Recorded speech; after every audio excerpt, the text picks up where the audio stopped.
Hey guys, so today I'm going to do a very short review on the case of Siew Choong and On-Kward Realty in Remember and another. Okay, this case is under the topic of strata title. So let's get to know the parties involved. Okay, first is the plaintiff. The plaintiff is the owner of the apartment in Bayou Beach Resort. Okay, and second one is the first defendant, which is the developer of Bayou Beach Resort. And the third party is the second defendant, which is the management corporation for the said resort. Okay, let's go to the facts of this case. Okay, first, on 29 January 1992, the plaintiff entered into a sale and purchase agreement with the first defendant, which is a developer. Okay, next, the same parties again entered into a management agreement. Okay, just ignore this typo. Okay, next, on 29 September 1993, the plaintiff paid to the first defendant the deposit for water and electricity of 300 and 500 respectively.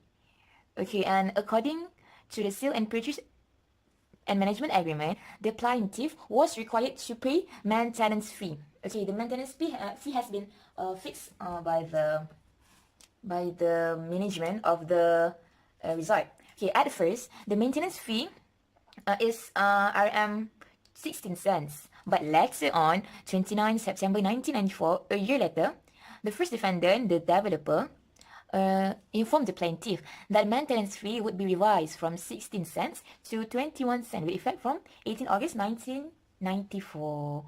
And the plaintiff refused to comply with the new maintenance fees charged upon him because he want to stick with the existing rate, with the 16 cents per square feet. Okay, by reason of the plaintiff non-payment of the full 21 cents, the premise was disconnected from any water supply. Is either on or before 22nd November 1997. Okay, that was what happened. That was the facts of the case. Okay, in the statement of claim, actually the plaintiff prayed for several things. Okay, first is an injunction that defendants, its agent or servants reconnect the water supply to the said premise. And next is the plaintiff wants the injunction that the defendant, its agent or its servants be restrained in any way whatsoever from shutting out the water supply to the said premises so long as the plaintiff makes full payment of his apportioned share of the water charge to the said premises. And the plaintiff also claimed for special and general damages. Okay, again, after that, in the counterclaim, the defendant claimed for a declaration that the plaintiff is liable to pay 21 cents per square feet as maintenance fees instead of the 16 cents the plaintiff has been paying for. In this case, the plaintiff made the payment of the maintenance fee, but he did not pay the new revised fees, which is 21 cents. He continued to pay 16 cents as the maintenance fee. Okay, that was the statement of claim from the plaintiff and counterclaim from the defendant. Now we go to the issues. What are the issues in this case? Okay, there are two main issues in this case. Okay, the first issue is whether the cutting of water supply to the said premise, which is the plaintiff premise, by the defendant constitute a nuisance. And if so, whether the plaintiff is entitled for the damages. Okay, that's the first issue. The second issue is whether the new maintenance charge imposed by the defendants at the rate of 21 cents per square feet was fair and justified. Okay, with regard to the first issue, the court referred to the case of Bone and Seal. Okay, in this case, the Court of Appeal considered the assessment of damages for the inconvenience caused by the smell from the defendant's pig farm of a long period as a nuisance. Okay, actually, the general principle for the award of damages for a nuisance is the same as in the case of other torts, which the court will award the sum of money, which will put the party who has been injured in the same position as he would have been in if he had not sustained the wrong for which he is now getting his compensation or reparation. Okay, so let's take a look at this case back.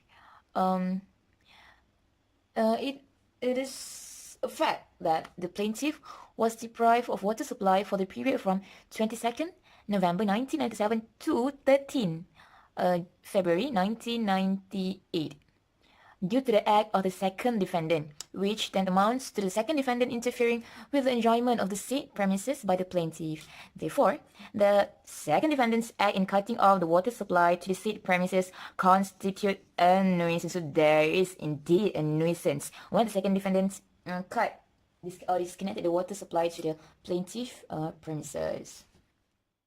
Okay, next we go to the second issue regarding the new maintenance charge imposed by the defendants to the plaintiff and others also. Actually, the burden is on the defendants to justify their claim. They need to prove that the income derived from the maintenance charge based on the existing rate is insufficient to meet the cost maintenance of the said resort. Meaning that here, the defendants is the one they need to prove that when they charge 16 cents per square feet to the owner of the premises, it is insufficient to meet the cost of maintenance of the resort, which is Bayou Beach Resort. They need to prove that it is insufficient. But as shown by the documentary evidence, there is no shortfall in income from the cost of maintenance. The defendants suffered no shortfall in the income, and the existing rate, which is the 16 cents, is sufficient to cover the cost of maintenance for the said resort, for Bayou Beach Resort. The court held that the court entered the judgment for the plaintiff and dismissed the defendant's counterclaim. The court also ordered the defendants to pay the plaintiff Ringgit Malaysia 1,000 as general damages. This is because the defendants had failed to justify their claim, and because of that, the defendant case must fail. Okay, I hope that all of my explanations answered the two issues, which is regarding the cutting off the water supply, whether it is constitute a nuisance or not, and the second issue, whether the new maintenance fee charged by the defendants was fair and justified.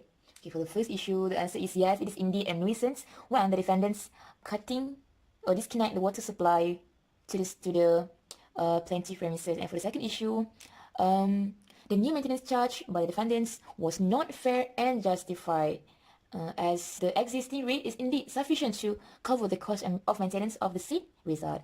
Okay, so that's all from me. Thank you so much.